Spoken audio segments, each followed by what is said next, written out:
A racist employee at a luxury store accuses a black girl of theft and humiliates her. She is shocked when she is called into the company headquarters and sees the little girl with her father. Ava stepped into the jewelry store, her heart fluttering with excitement. The soft chime of the doorbell echoed as she took in the opulent space, lit warmly to make everything sparkle and glow. Her father was still in the car outside, finishing a business call, and had told her to go ahead and look around. He'd be in soon, he'd promised, and she couldn't wait to show him all the beautiful pieces she'd discover. She walked slowly down the aisles, hands behind her back like she'd seen adults do, soaking in the glittering displays of diamonds, rubies, and emeralds. Every piece looked like it had come straight from a fairy tale, and Ava felt like she was stepping into her own magical kingdom. Then, something caught her eye, a diamond ring sitting out on a small velvet-lined tray on the counter, not behind the glass like everything else. The ring was breathtaking, with a large, dazzling stone that seemed to sparkle even brighter under the store lights. Her eyes lit up as she inched closer, glancing around to make sure she was alone. Slowly, almost reverently, she reached out and lifted the ring, slipping it onto her small finger. She held her hand up to the light, watching as the diamond threw off 1,000 tiny rainbows. For a moment she felt elegant, imagining herself as a princess in a world of shimmering jewels and grand ballrooms. "What do you think you're doing?" Ava jumped, her heart pounding, and turned to see a tall, older woman standing behind the counter, her face twisted in a scowl. The woman's gaze dropped to the ring on Ava's finger, and her expression soured. Ava quickly tried to take the ring off, her fingers fumbling. I was just looking," she stammered, her voice small and uncertain. She hadn't meant any harm. She was just admiring the beautiful ring. "Looking?" the woman repeated, her tone cold and sharp. She took a step closer, reaching out and grabbing Ava's hand roughly, making Ava flinch. "That ring wasn't just lying around for you to play with. You must have taken it from the display." Ava's eyes widened in shock, her cheeks flushing. "No, I didn't. It was right here," she said, pointing at the tray where the ring had been resting. "Oh, don't lie to me." The woman's fingers tightened around Ava's wrist, making her feel even smaller. "You think you can just come in here and take whatever you like, don't you?" Ava's stomach knotted with a mix of shame and confusion. She tried to explain, her voice trembling. I just wanted to see." The woman scoffed, cutting her off. "Just wanted to see. Is that what you call it?" She released Ava's wrist with a small shove and slapped the ring off her finger, letting it clatter onto the tray. "This isn't a place for little girls to play, and these aren't toys." "What kind of parents let a child like you wander around unsupervised?" Ava felt her face grow hot, a lump forming in her throat as she tried to hold back tears. "My dad, he's just outside. He told me I could look." "Outside?" the woman repeated, her voice dripping with disdain. "Oh, I'm sure he did. And I'm sure he'd say anything to cover for you if he had to." The words stung, and Ava's vision blurred as tears filled her eyes. "I wasn't trying to steal." "Enough!" The woman's voice was cold and dismissive. "I don't care what your excuses are. People like you have no place in a store like this." The harshness of her words hit Ava like a slap, and a tear slipped down her cheek. She hadn't expected this, hadn't thought her innocent fascination would turn into something so awful. She managed a faint, trembling whisper. I was just looking." The woman rolled her eyes, her mouth twisting with contempt. "Oh, please," she sneered. "I know exactly what kind of people do this. You think you can get away with anything by playing innocent, don't you?" Ava's small shoulders slumped, and more tears slipped down her cheeks as she felt the weight of the woman's scorn pressing down on her. She wished her dad would come in, that he'd see her and take her away from this horrible, cold place where she suddenly felt like she didn't belong at all. But the woman kept going, her voice sharp and relentless, as if she wouldn't stop until she'd drained every last bit of Ava's happiness away. Ava stood frozen, her small face wet with tears as the saleswoman continued her harsh scolding. The ring lay on the counter where the woman had slapped it from her hand, a tiny sparkle catching the light, mocking Ava's earlier excitement. The store's door chimed and Ava's father, Marcus, walked in, his face shifting immediately as he saw her tear-streaked face and quivering shoulders. His expression darkened as he approached them, his steps firm and steady. "Ava?" he asked, kneeling down and placing a gentle hand on her shoulder. "What happened, sweetheart?" Ava took a shuddering breath, clutching her father's hand. "Daddy, I was just looking at the ring. It was on the counter, and she said I was trying to steal it." The saleswoman's gaze flicked over to him, her expression tightening with irritation as she crossed her arms. "Your daughter," she said, barely disguising her disdain, "was handling an expensive ring from the display, and I stopped her. It wasn't on the counter, as she claims. She took it from behind the glass." Ava shook her head vigorously, looking up at her father with wide, tear-filled eyes. "No, Daddy. It was right here on the counter, just sitting there. I didn't take anything. I just wanted to look at it." The woman scoffed, her face twisted in a look of smug disbelief. "Of course she'd say that. I've seen this before. People come in here all the time with their just-looking excuses, thinking they can slip things into their pockets when no one's watching." Marcus's face hardened, his eyes glinting as he looked down at Ava, brushing away a tear from her cheek. "So, you're accusing my daughter, a child, of trying to steal an item from your store?" he asked, his voice low but firm. The woman huffed, crossing her arms more tightly. "Yes, sir. I know what I saw. She got caught and started crying to cover it up. It's a typical trick." "Typical trick," he repeated, his voice edged with cold anger. "Is that really how you think children behave? Or does it just apply to certain children?" His gaze was sharp, daring her to challenge him. The woman's cheeks flushed, but she didn't back down. "Look, I don't care what you want to believe, sir, but I know my job. I'm here to protect this store's reputation and merchandise, and I won't stand by and let people like her—" "People like her?" Marcus interrupted, his tone now dangerously quiet. His hand tightened slightly on Ava's shoulder, a protective gesture. "Yes," she replied, her voice laced with implications that she made no effort to hide. "This store is for people who understand its value, for those who know the rules, not for children who think they can walk in, touch anything they like, and make up stories when they're caught." He took a slow breath, his gaze fixed firmly on her. "So, let me get this straight," he said, his voice calm but cutting. "You're accusing my daughter of stealing without any proof? And you think she should be removed from the store?" The woman's mouth pressed into a thin line as she stared back at him. "It's not just what I think. It's store policy. If you don't take her out immediately, I will call security to escort you both out." Marcus held her close, his expression growing colder. "Security?"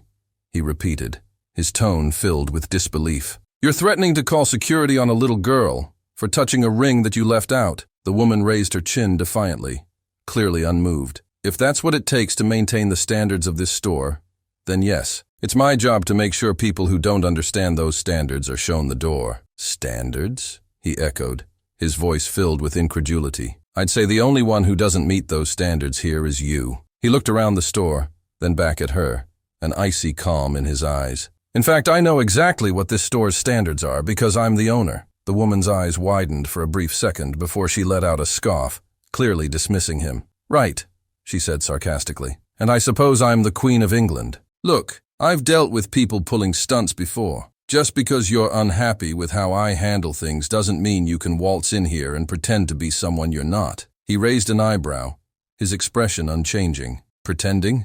he asked, his voice dangerously low. "I don't have to pretend anything. This store, along with every other location in this city, is owned by my company." The woman folded her arms and gave him a mocking smile. "Oh, please. I don't know who you're trying to impress, but I assure you, I don't fall for these kinds of stories. If you're really the owner, then prove it. Otherwise, I suggest you and your daughter leave before I call someone to deal with this nonsense." Marcus took out his phone, his calm demeanor never wavering as he typed in a quick message. "Oh, don't worry," he said quietly. "You'll get all the proof you need soon enough." The woman's smug smile faltered, but she quickly tried to regain her composure. "Fine," she said, her voice wavering slightly. "You have 5 minutes before I call security, and I guarantee they won't be as patient with you as I have been." He smirked, crossing his arms as he looked around the store, his patience starting to wear thin. "You're right about one thing," he replied. "I don't think patience is something this place can afford much longer. Starting with you." The woman's face went red as she sputtered, struggling to respond. But before she could gather her words, his phone pinged with a response. He glanced at it, then looked back at her with an unreadable expression. "Believe me," he said, tucking the phone away. "If anyone here is overstaying their welcome, it's not me. And if you're so convinced about calling security, maybe you should call corporate too. I'm sure they'd love to hear how you've handled this situation." Her defiance crumbled slightly, her confidence shaken by his tone and unwavering stance. "Corporate," she echoed, her voice hesitant, as if she wasn't entirely sure anymore. Yes, he said, voice calm and unrelenting. I suggest you check your contact list if you really want to find out just who I am. The woman's expression flickered with confusion and unease, but she quickly masked it with another haughty sneer. This is ridiculous, she muttered, her voice lacking its previous conviction. People always have some story. Marcus stared at her, his gaze unflinching. Stories, he repeated softly. The only story here is how a young girl was treated like a criminal for daring to look at a ring in a store owned by her own family. He paused, letting his words sink in. But don't worry. By the time we're done here, you'll know exactly who we are. The woman's face paled as his words hit home, but she still tried to maintain her front, her voice growing weaker. If you really think this charade is going to intimidate me, you're mistaken. He simply looked at her, an icy smile touching his lips. I don't need to intimidate anyone. The truth has a way of coming out on its own. He placed a protective hand on Ava's shoulder, his stance unwavering as he waited, calmly and silently, for her to make her next move. The woman stood stiffly behind the counter, her arms crossed, a self-satisfied smirk tugging at her lips. She glanced between Marcus and Ava, her expression cold, yet laced with a smugness that only deepened as she checked her watch. Just then, the store's door chimed, and a security guard walked in, his gaze moving between the saleswoman, Marcus, and Ava, with a look of professional curiosity. He quickly assessed the situation, his attention settling on the saleswoman, who beckoned him over with an impatient wave. Thank goodness, she said with a huff, pointing at Marcus. I need you to escort this man and his daughter out. He's been causing a disturbance, and his daughter was handling one of our rings from the display. They refused to leave when I asked them to. Marcus glanced at the security guard, his face calm, his hand resting protectively on Ava's shoulder. Ava clutched his hand, her face still tear-streaked, but now showing a hint of confusion and frustration. She looked up at her father, her young eyes searching for reassurance. The security guard approached Marcus, his tone respectful but firm. Sir, I'm going to have to ask you to leave the store. This is a private establishment, and if the staff feel there's a disturbance, we have a responsibility to address it. Marcus met the guard's gaze with a steady look. I understand you're just doing your job, he said quietly, his voice laced with controlled frustration. But I'd hope you can see there's more to this than what's being claimed. The guard hesitated, glancing between Marcus and the saleswoman, but he nodded, keeping his tone neutral. I get that, sir, but I'm bound to follow the protocol. If the staff believe there's an issue, we need to address it by asking the involved parties to leave. The saleswoman's smirk widened, her arms still folded across her chest as she watched Marcus with an air of triumph. You heard him, she said, her voice dripping with satisfaction. We have rules in this store, and those who don't follow them don't get to stay. Maybe this will be a lesson for the both of you about respecting boundaries. Marcus took a slow breath, his gaze cool but controlled as he looked at the saleswoman. Boundaries, he echoed, his voice calm but edged with steel. If anyone here has crossed boundaries, it's you. But I understand. You need the last word today. The woman lifted her chin, the smug look deepening. That's right. And in a store of this caliber, that's the way things are done. Marcus glanced at the security guard, nodding as he tightened his grip on Ava's hand. Fine.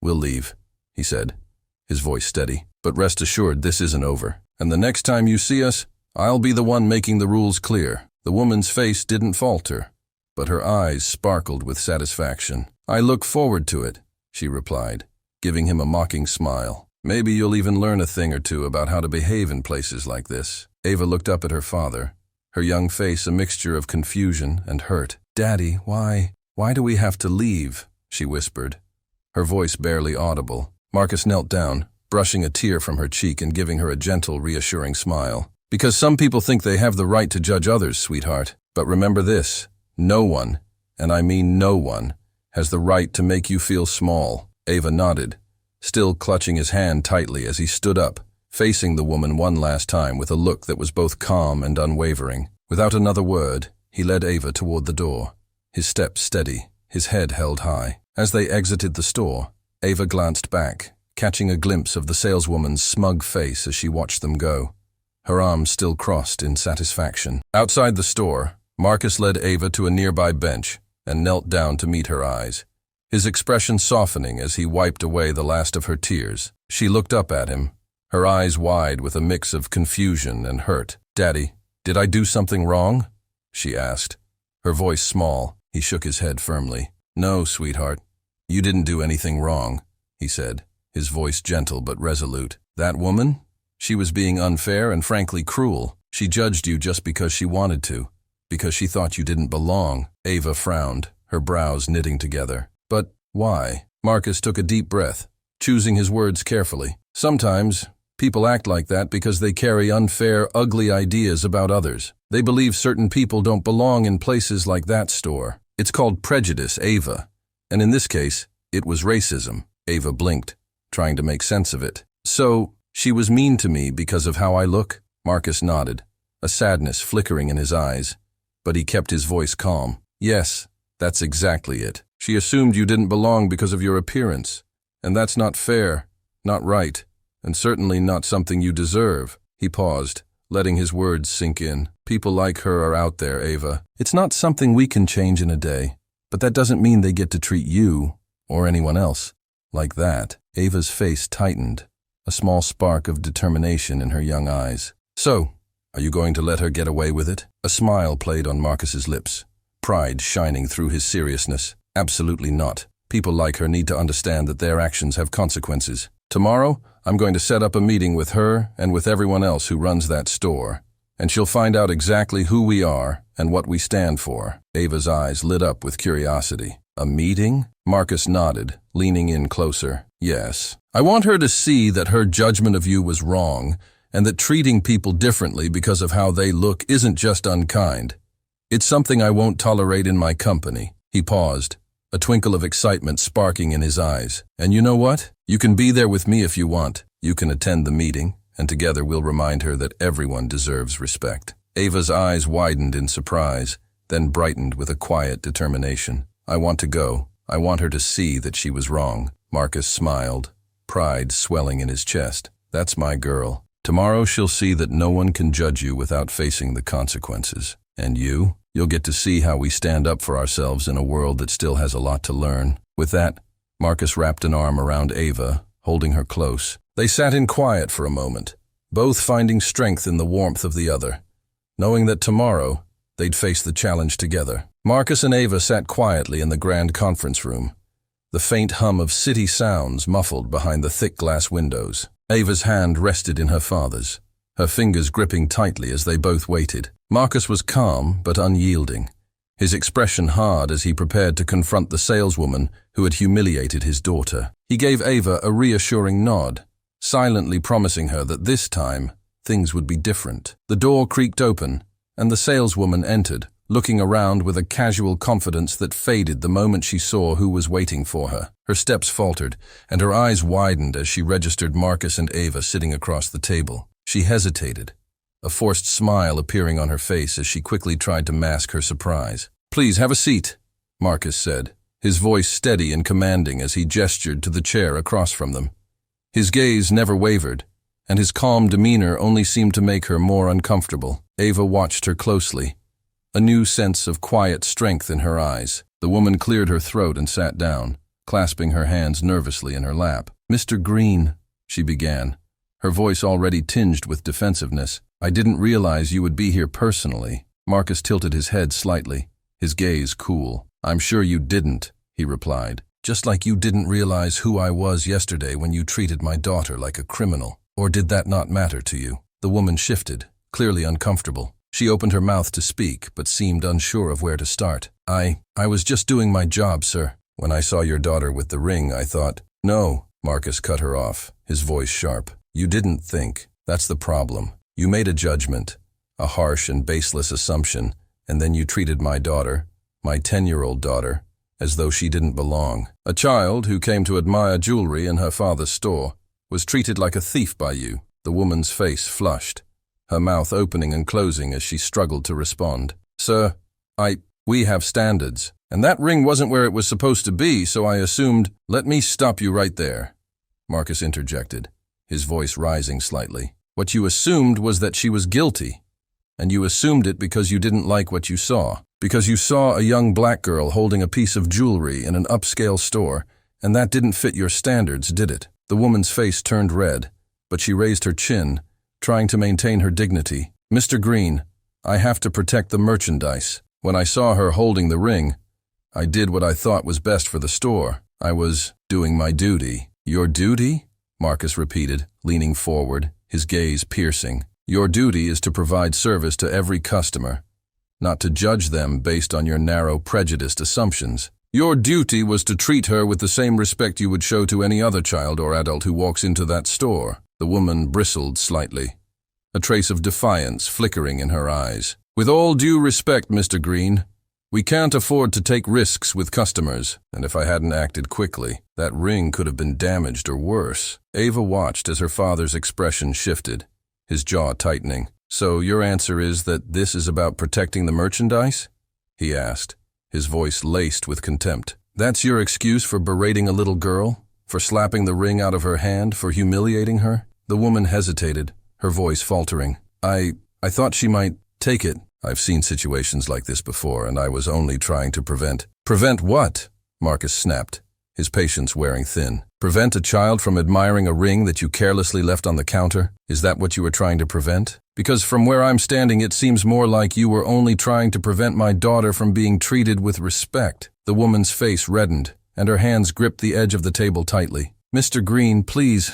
I wasn't trying to be discriminatory. I was just doing my job. I didn't mean to be racist." Marcus's eyes narrowed, his gaze turning even colder. "Oh, so now you want to claim ignorance?" he said, his voice dripping with disdain. "Let's be very clear. You looked at my daughter and, without a second thought, treated her like she didn't belong. You dismissed her, belittled her, and accused her of something she didn't do. And you did all of that because you couldn't see past your own prejudice." The woman opened her mouth to protest, her voice shaky. I don't have any prejudice, Mr. Green. I would have done the same thing to any other child." "No, I don't believe you would," Marcus replied, his voice low but fierce. "Because I saw the way you looked at her. I heard the tone in your voice, the words you chose. You didn't care about the truth, you cared about putting her in her place.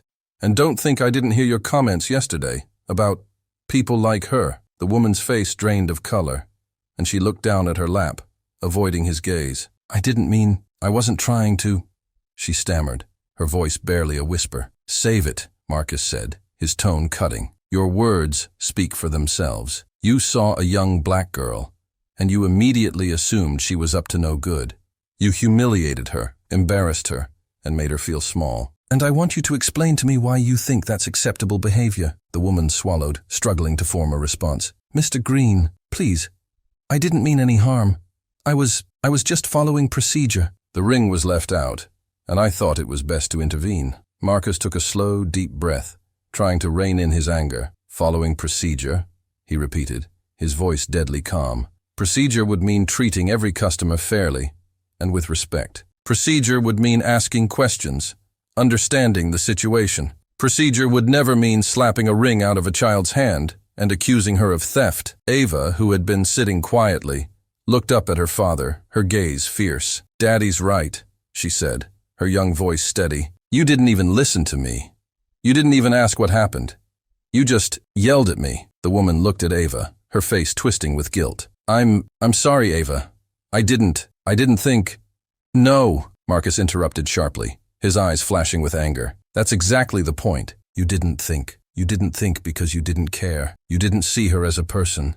You saw her as a problem to be dealt with." The woman's lip trembled, her earlier defiance now crumbling as she struggled to find words. "Mr. Green, please, I didn't mean for things to go so far." Marcus held up his phone, the screen showing security footage from the day before. He pressed play, and they all watched as the events unfolded on the small screen. The woman's harsh scolding, the way she slapped the ring out of Ava's hand, her condescending expression as Ava tried to explain. "Explain this to me," Marcus said, his voice barely above a whisper, but thick with anger. "You were following procedure, you say? You were doing your duty? This isn't security, this is cruelty." The woman's eyes filled with tears as she watched the footage, her hands trembling. I don't know what to say, Mr. Green," she whispered, her voice broken. "I'm so sorry." "Sorry doesn't undo the harm you caused," Marcus replied coldly.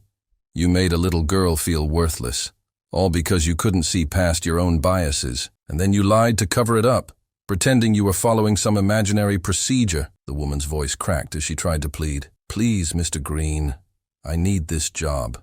I've worked here for years. I didn't want to hurt anyone. Marcus's face was unyielding, his expression resolute. No, you hurt her because you thought you could get away with it. You thought no one would care enough to hold you accountable. But let me make one thing clear. In my company, there is no place for people who judge others based on race, who humiliate children for their own biases. I will not tolerate it. The woman's shoulders slumped as the weight of his words sank in. Please don't fire me. I've given so much to this store. Marcus's voice was cold, leaving no room for negotiation. You're dismissed, effective immediately. Collect your belongings, and don't expect a reference. This is the last day you will ever step foot in one of my stores. She looked at him, her eyes wide with shock, then shifted to Ava, her gaze filled with regret. But Ava only stared back with calm defiance, her strength mirroring her father's. Marcus stood, extending a hand to Ava. Come on, sweetheart. We're done here, he said, his tone softening as he looked at his daughter. Ava took his hand, her head held high as she followed him out of the room, leaving the woman alone, her shame filling the empty space they left behind. The following morning, Marcus sat in his office, sunlight streaming through the floor-to-ceiling windows as he sipped his coffee and reviewed the plan he'd crafted the night before. Today was about sending a clear message.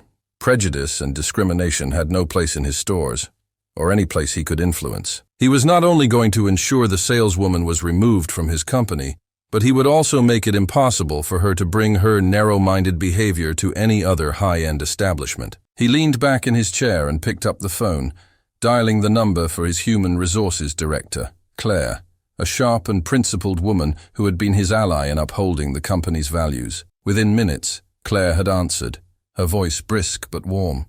"Good morning, Marcus," she greeted.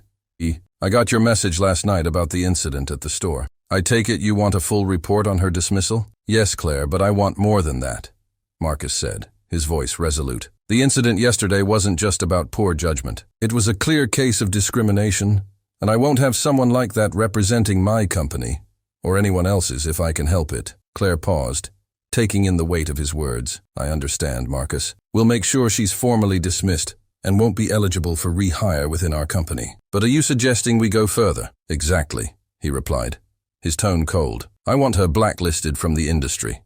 She's a liability to any company that values customer experience and respect. I'll handle the external contacts, but I'll need HR to make sure her termination is clearly recorded as misconduct due to discriminatory behavior.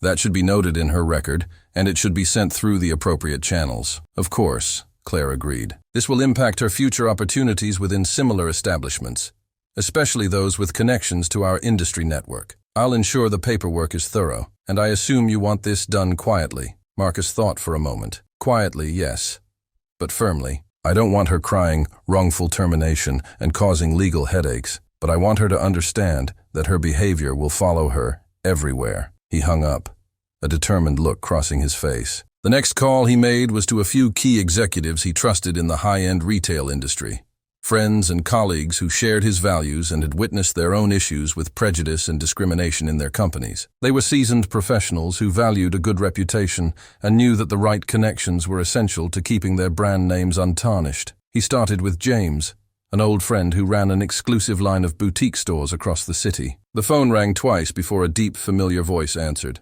"Marcus, my friend. What's this early morning call about?" "You usually wait until lunch," James chuckled. "James, this isn't a casual chat," Marcus replied, his tone serious. "I'm reaching out because I have an important matter I think you'll want to know about." The laughter faded from James's voice. "Go on, I'm listening." Marcus explained the events of the previous day, describing the saleswoman's treatment of Ava, the accusations, and her cold dismissal of their presence. He kept his voice steady, but his words carried the depth of his anger and disappointment. "Now, James," he continued, "I'm making sure this woman is dismissed from my company. But I want you and others in our industry to know exactly what she did. If someone with this level of prejudice can't see past a customer's appearance, she's a risk to any high-end store. This behavior shouldn't be tolerated anywhere, and I won't have her slipping into another business and mistreating anyone else." James was silent for a moment, processing. "Marcus, I'm appalled. To treat anyone that way, let alone a child, it's unacceptable. I'll inform my team that if she applies, Her file should be reviewed with care and rejected. Thank you, James. I appreciate it, Marcus said, relief and gratitude in his voice. We have to set a standard for the industry. After his call with James, Marcus spent the next few hours reaching out to other industry leaders, from luxury hotels to upscale department stores. Each call was met with a similar reaction: shock, anger, and an agreement that discrimination could not be tolerated, especially in businesses that prided themselves on inclusivity and impeccable service. By the end of the day, Marcus had set into motion a powerful network of influence. He knew that the saleswoman wouldn't be able to step into another high-end store without her actions following her. A warning would be there, lingering on her record.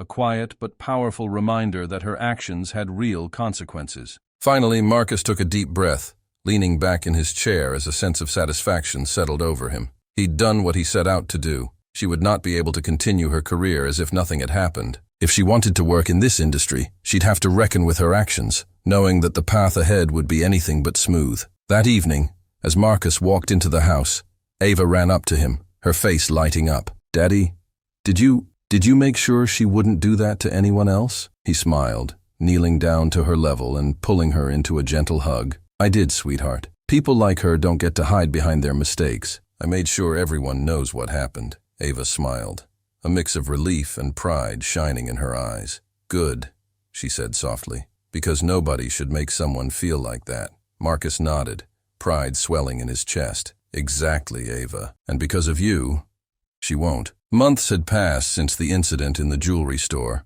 and Marcus had all but forgotten about the woman who had humiliated his daughter. The business world moved fast, and his days were filled with meetings, strategy sessions, and planning for the future. But one morning, as he reviewed some reports in his office, a knock on the door interrupted his focus. "Mr. Green," his assistant said, peeking in, her tone cautious. "There's someone here to see you. She says it's urgent." Marcus looked up, slightly surprised. "Who is it?" "It's the former saleswoman from the store," she replied, her voice laced with discomfort. "She says she needs to speak with you personally." Marcus's expression hardened.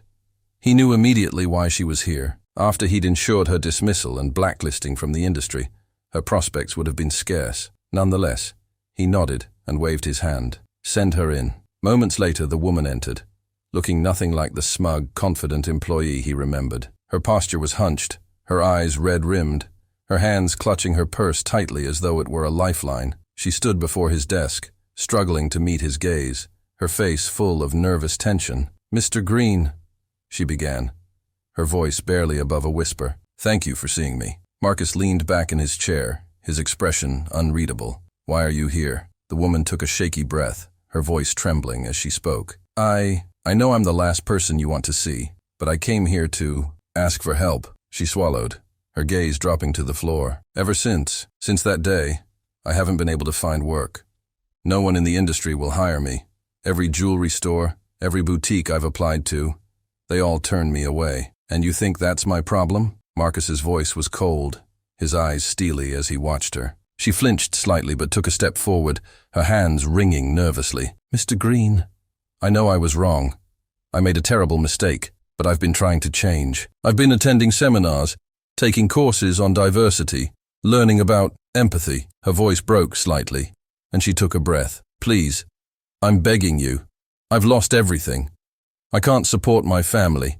I'm months behind on rent. All I need is a chance to prove I've changed." Marcus's gaze remained unyielding. "So, you expect me to forgive everything because you're struggling now?